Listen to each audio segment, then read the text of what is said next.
Dans le nouvel hémicycle de Ngouaikele, les élus défendent le peuple camerounais. J'en appelle au sens des responsabilités, à la conscience nationale de tous et de chacun, afin que cette échéance se déroule dans le calme, la sérénité et dans une vision d'un Cameroun qui devra toujours être en marche pour son progrès après octobre 2025. Pendant environ un mois, les députés ont examiné de nombreux projets de loi en questionnant les membres du gouvernement sur la marche des affaires de la République. Il s'agirait notamment d'actes de corruption allégués mettant en cause le directeur général de l'État et un célèbre homme d'affaires portant sur une somme d'argent de 90 millions de francs CFA payés pour le recrutement de candidats à Cameroun, de l'accumulation d'impayés de salaire.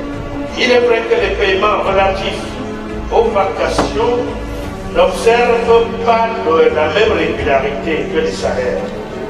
Cette situation s'explique par la nature des ressources qui alimentent ces paiements. Elles proviennent en grande partie de la subvention de fonctionnement allouée à l'ENA. Lorsque la mise à disposition de cette subvention subit des retards, cela impacte inévitablement le règlement ponctuel des vacations. Un travail intervenu durant la session parlementaire de mars 2025 où les avis des élus n'étaient pas toujours unanimes sur différents sujets. Si chacun d'entre nous réfléchit comme ça, on n'a pas le temps pour les intrigues. À quoi ça sert d'insulter sur les réseaux sociaux, de tirer sur les réseaux sociaux?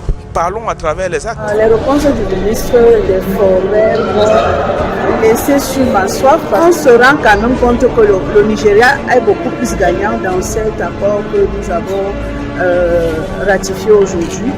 Et c'est pourquoi j'ai insisté en demandant au ministre des Forêts de demander à ce que l'Assemblée nationale et l'Union européenne, à ce que son budget soit revu à la hausse. La session de mars 2025 aura été abondante, puisque nous sortons avec 7 projets de loi examinés et votés,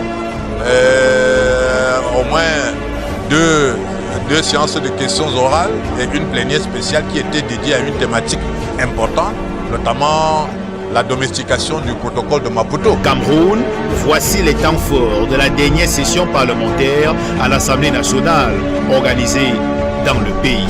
Toutes les votations sont focalisées sur l'organisation de l'élection présidentielle en octobre prochain.